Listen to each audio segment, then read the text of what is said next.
Azərbaycanda krevetka olmayanda, yəni toy olmurdu, olurdu. Özü o krevetka, mən dəfələrlə onu Ondan zəhərlənmə də var.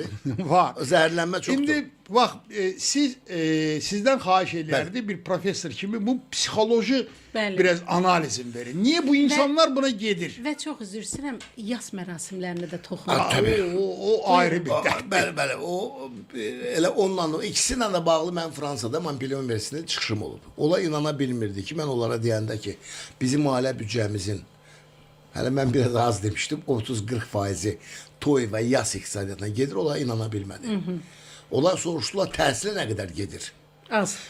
Əlbəttə, birinci insan öz evlatlarının təhsilini, sağlamlığını, Bəli. idmanını, Bəli. uşaq idmana İstirahətini. Mən anlamıram, bu uşağın inkişafına bağlı heç bir addım atmamsan, dərzi kurslarına göndərməmsən, yaxşı peşə verməmsən, amma toyuna bütün varlığı, devləti, hər şeyini satırsan.